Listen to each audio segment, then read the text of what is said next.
Hello friends, welcome to Dhana's tips. இன்றைக்கி நம்ம ரொம்ப டேஸ்டான கராச்சி அல்வா, அதாவது பாம்பே அல்வா எப்படி பண்ணுறதுன்னு பார்க்கலாம். இந்த அல்வா செய்கிறதுக்கு தேவையான பொருட்கள்: கார்ன்ஃப்ளவர் மாவு 50 கிராம், ஜீனி 150 கிராம், ஏலக்காய் 3, முந்திரி 5, நெய் 50 கிராம், கேசரி கலர் பவுடர் சிறிதளவு.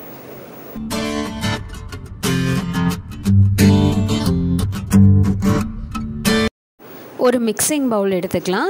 அதில் 1 டம்ளர் தண்ணி விட்டு கார்ன்ஃப்ளவர் மாவை சேர்த்துட்டு கட்டி இல்லாமல் கரைச்சி எடுத்துக்கலாம்.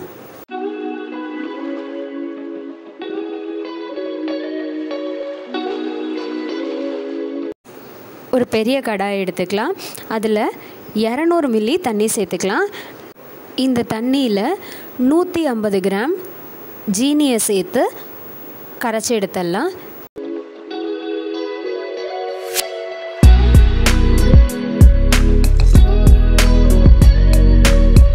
இப்போ ஜீனி பார்த்திங்கன்னா ஓரளவுக்கு நல்லா கரைஞ்சிருச்சு. இந்த டைமில் நம்ம கார்ன்ஃப்ளவர் மாவை கரைச்சி வச்சுருந்தோம்ல, அந்த மாவையும் இதில் சேர்த்துட்டு நல்லா கையெடுக்காமல் கிளறிட்டே இருக்கலாம்.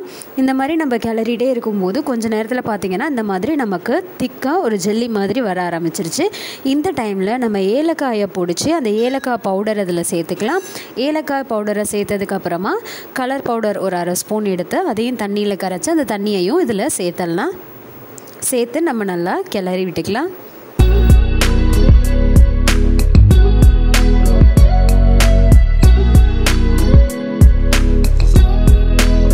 இதை நம்ம கிளறி விட்டுட்டு இருக்கும்போதே ஒரு தட்டு எடுத்து அந்த தட்டில் நெய் தடவி விட்டுக்கலாம். நெய் தடவி விட்டு முடித்ததுக்கப்புறமா முந்திரி பருப்பை சின்னதாக உடைச்சி இந்த மாதிரி மேலே தூவி விட்டுக்கலாம். தட்டில் தூவி விட்டு முடித்ததுக்கப்புறமா ரிமைனிங் இருக்கக்கூடிய அந்த முந்திரி பருப்பை நம்ம அல்வாவில் சேர்த்துட்டு நல்லா கலந்து விட்டுக்கலாம். அல்வா நமக்கு இன்னும் கொஞ்சம் திக்னஸாக வரணும். உங்களுக்கு தேவையான அளவு திக்னஸில் நீங்கள் அதை எடுத்துக்கலாம். இது நல்லா ஓரளவுக்கு கெட்டியாகிட்டு இந்த டைமில் நம்ம டேஸ்ட்டுக்காக ஒரு 3 ஸ்பூன் நெய் சேர்த்துக்கலாம்.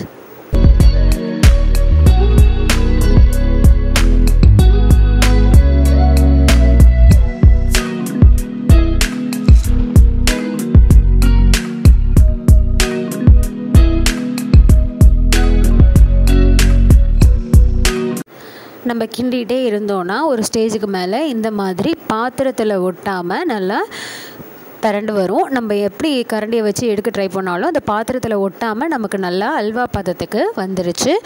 இப்போ இந்த அல்வா தயாராகிடுச்சு. இதை நம்ம நெய் தடவி வச்சுருந்தோம்ல, அந்த பிளேட்டில் மாற்ற போகிறோம். அந்த பிளேட்டில் மாற்றிட்டு அந்த பிளேட் ஃபுல்லாக சமமாக இருக்கிற மாதிரி ஸ்ப்ரெட் பண்ணி விட்டுடலாம். பிளேட்க்கு மாற்றி நல்லா ஆற வச்சுக்கலாம். நல்லா ஆறினதுக்கப்புறம் ஃப்ரிட்ஜில் வச்சு ஒரு 2 மணி நேரத்துக்கு ஜில்லுன்னு வச்சு எடுத்துக்கலாம். இப்போ பார்த்திங்கன்னா 2 ஹவர்ஸ் ஆகிடுச்சு. இப்போ நமக்கு அல்வா நல்லா கெட்டியாக வந்துருச்சு. இப்போ இதை நம்ம பீஸ் போட போகிறோம். உங்களுக்கு எந்த மாதிரி பீசஸ் வேணுமோ அந்த மாதிரி நீங்கள் இதை கட் பண்ணி எடுத்துக்கலாம். ரொம்ப டேஸ்டியான கராச்சி அல்வா, அதாவது பாம்பே அல்வா தயாராகிடுச்சு. ட்ரை பண்ணிவிட்டு எப்படி இருக்குன்னு கமெண்ட் பண்ணுங்கள். சேனலுக்கு சப்ஸ்கிரைப் பண்ணுங்கள். மறக்காமல் பக்கத்தில் இருக்க பெல் ஐக்கானை கிளிக் பண்ணிக்கோங்க. தேங்க்யூ.